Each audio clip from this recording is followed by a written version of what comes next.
쿠마 아도나이 베야푸츠 오예베카 베야누스 메사네카 미파네카. 여호와여 일어나사 주의 대적들을 흩으시고 주를 미워하는 자가 주 앞에서 도망하게 하소서. 샬롬, 생각하는 성경 홀리아미입니다. 오늘의 말씀은 안식년과 희년을 지킨다는 것을 전제로 하나님께서 세우실 나라에서 지켜야 할 규칙들에 대한 설명입니다. 이 규칙들을 우리들이 생각하는 상식을 기준으로 이해하고자 하면 이해할 수가 없습니다. 왜냐하면 비합리적이거든요. 세상의 규칙을 따르면 더 많은 수익을 낼 수 있고 더 많은 재산과 더 많은 종을 거느리며 더욱 부유한 생활을 할 수 있는데, 하나님의 규칙을 따르면 더 많은 손해가 발생하고 돈 많은 자가 억울하고 가난한 자가 혜택을 받는 경제성이 떨어지는 비합리적인 세상이 됩니다. 어떤 자들은 오늘의 말씀에서 평등과 공동 소유를 기반으로 하는 사회주의와 공산주의의 이론을 만들어내기도 했습니다. 과연 하나님께서 세우실 나라가 사회주의나 공산주의 사회일까요? 오늘의 말씀을 제대로 이해하기 위해서는 하나님께서 원하시는 의도가 무엇인지를 알아야 합니다. 제가 어제도 설명드렸지만 하나님께서는 내가 율법을 지키는 것을 원하시는 것이 아닙니다. 우리가 율법을 지키길 원하시고 국가 차원에서 율법을 지켜서 율법을 지키는 문화를 만들어내길 원하십니다. 그래서 오늘의 말씀도 문화적 관점에서 접근해야 합니다. 23절을 보면 하나님은 이스라엘에게 토지를 영구히 팔지 못하게 하셨습니다. 왜냐하면 토지의 소유권은 사람에게 있지 않고 하나님에게 있기 때문입니다. 그래서 사회주의와 공산주의자들은 토지를 개인이 소유하지 않고 국가가 소유하는 토지 공개념이 성경적이라고 주장합니다. 이러한 주장은 하나님의 의도를 전혀 이해하지 못하는 사람들이 하는 생각입니다. 토지에 대해 하나님께서 원하시는 것이 무엇일까요? 토지의 소유권을 사람에게 맡겨서 사람들이 마음대로 토지를 사고 팔면 결국 토지를 많이 가지게 되는 자와 토지를 빼앗기는 자가 나오게 됩니다.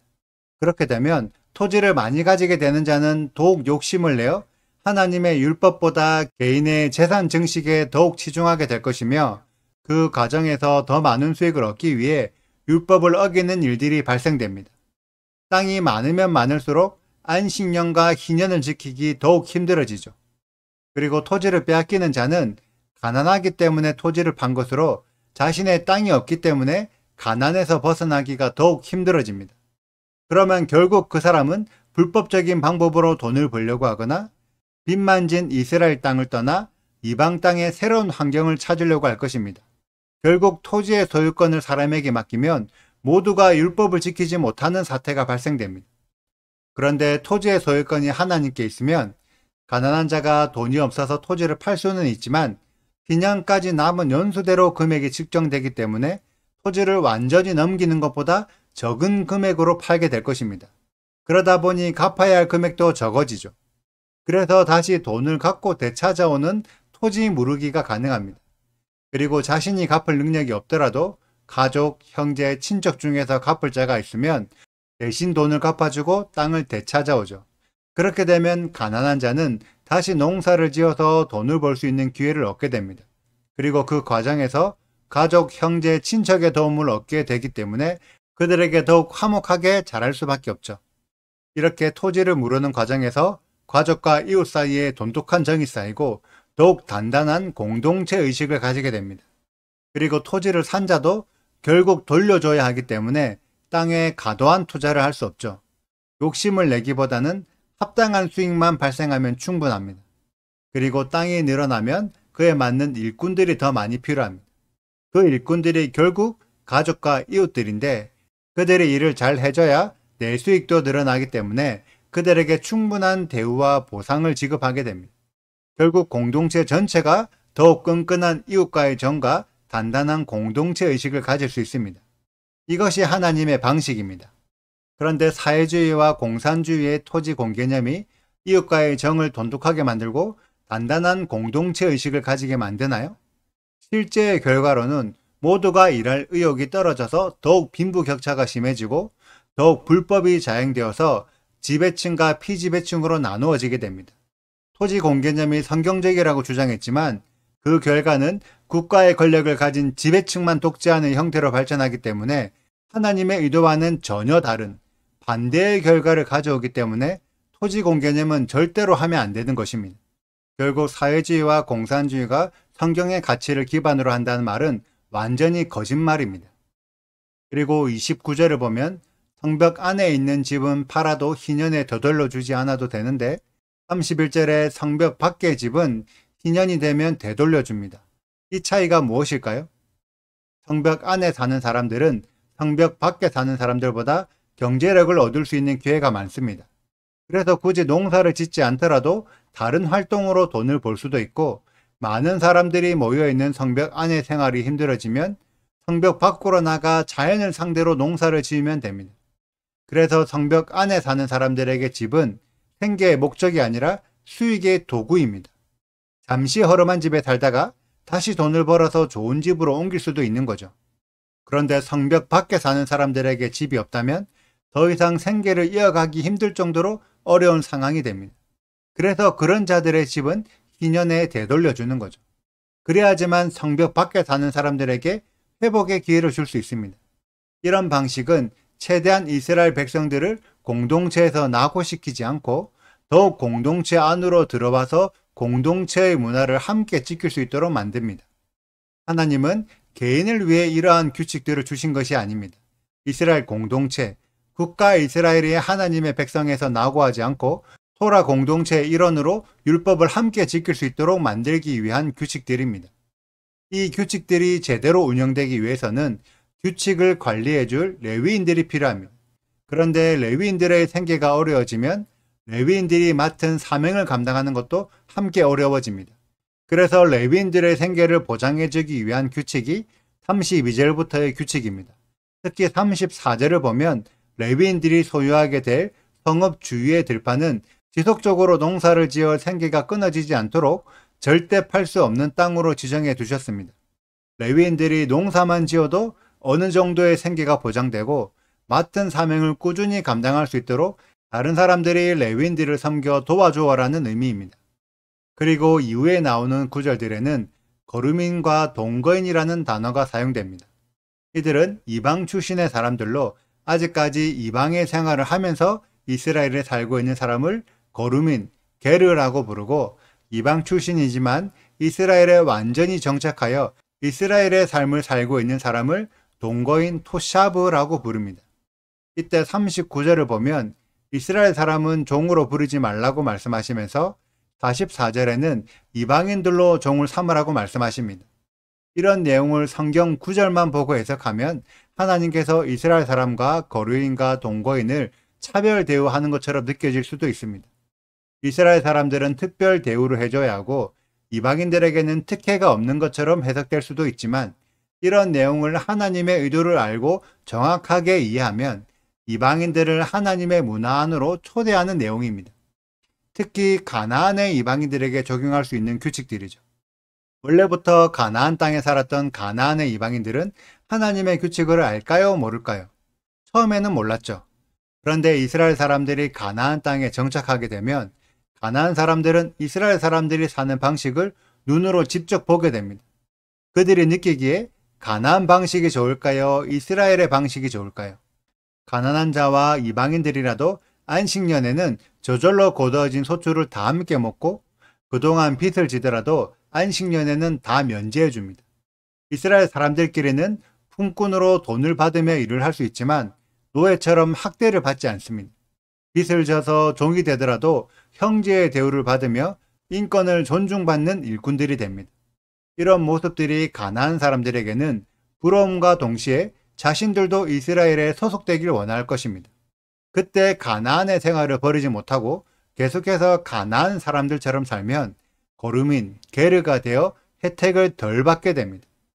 그러다가 가나안의 생활을 버리고 이스라엘의 방식을 선택하여 이스라엘 사람들처럼 살면 이들은 동거인, 토샤브가 되어 더 좋은 혜택을 받게 됩니다.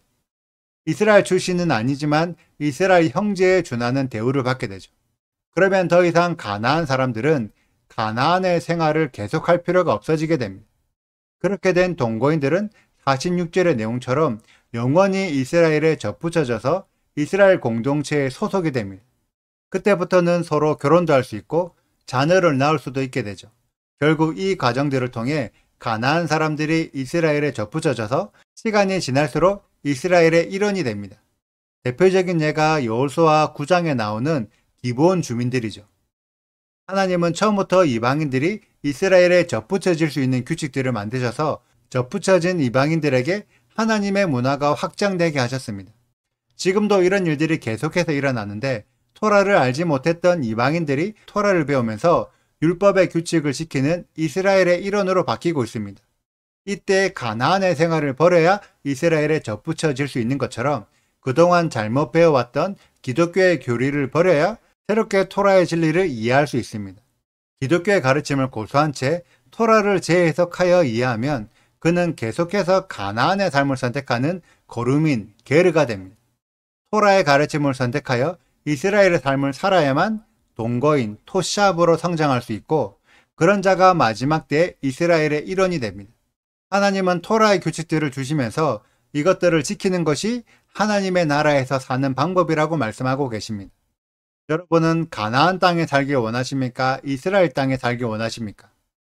똑같은 땅이지만 내가 가나안의 삶을 살면 가나안 사람이고 이스라엘의 삶을 살면 이스라엘 사람이 됩니다. 우리 모든 홀리함의 가족들이 토라의 가르침을 배우고 토라의 삶을 살아서 약속의 땅에 거주하는 이스라엘 사람이 되시기를 간절히 소망합니다. 오늘의 영상은 여기까지입니다. 오늘의 말씀 읽으시고 질문이 있으시다면 언제든지 댓글로 남겨주세요. 오늘도 감사합니다. 샬롬! 성벽 있는 성내에 가옥을 팔았으면 판지만 1년 안에는 물을 수 있나니 곧 그 기한 안에 물으려니와 1년 안에 물으지 못하면 그 성 안의 가옥은 산 자의 소유로 확정되어 대대로 영구히 그에게 속하고 희년에라도 돌려보내지 아니할 것이니라. 그러나 성벽이 둘리지 아니한 촌락에 가옥은 나라의 전토와 같이 물러주기도 할 것이요 희년에 돌려보내기도 할 것이니라. 레위 족속의 성읍 곧 그들의 소유의 성읍의 가옥은 레위 사람이 언제든지 물을 수 있으나 만일 레위 사람이 물으지 아니하면 그의 소유 성읍의 판 가옥은 희년에 돌려보낼지니 이는 레위 사람의 성읍의 가옥은 이스라엘 자손 중에서 받은 그들의 기업이 됨이니라. 그러나 그들의 성읍 주위에 있는 들판은 그들의 영원한 소유지이니 팔지 못할지니라. 내 형제가 가난하게 되어 빈손으로 내 곁에 있거든 너는 그를 도와 거류민이나 동거인처럼 너와 함께 생활하게 하되 너는 그에게 이자를 받지 말고 내 하나님을 경외하여 내 형제로 너와 함께 생활하게 할 것인즉 너는 그에게 이자를 위하여 돈을 꾸어주지 말고 이익을 위하여 내 양식을 꾸어주지 말라. 나는 너희의 하나님이 되며 또 가나안 땅을 너희에게 주려고 애굽 땅에서 너희를 인도하여 낸 너희의 하나님 여호와이니라. 너와 함께 있는 내 형제가 가난하게 되어 내게 몸이 팔리거든 너는 그를 종으로 부리지 말고 품꾼이나 동거인과 같이 함께 있게 하여 희년까지 너를 섬기게 하라. 그때에는 그와 그의 자녀가 함께 내게서 떠나 그의 가족과 그의 조상의 기업으로 돌아가게 하라. 그들은 내가 애굽 땅에서 인도하여 낸 내 종들이니 종으로 팔지 말 것이라. 너는 그를 엄하게 부리지 말고 내 하나님을 경외하라. 내 종은 남녀를 막론하고 내 사방 이방인 중에서 취할지니 남녀종은 이런 자 중에서 사올 것이며 또 너희 중에 거류하는 동거인들의 자녀 중에서도 너희가 사올 수 있고 또 그들이 너희와 함께 있어서 너희 땅에서 가정을 이룬 자들 중에서도 그리 할 수 있은즉 그들이 너희의 소유가 될지니라. 너희는 그들을 너희 후손에게 기업으로 주어 소유가 되게 할 것이라. 이방인 중에서는 너희가 영원한 종을 삼으려니와 너희 동족 이스라엘 자손은 너희가 피차 엄하게 부리지 말지니라. 구독과 좋아요를 눌러주세요. 그리고 알림 설정도 해주시고요. 그리고 하트도 꼭 눌러주세요. 슈바 아도나이 리베보트 알레페 이스라엘 여호와여 이스라엘 천만인에게로 돌아오소서.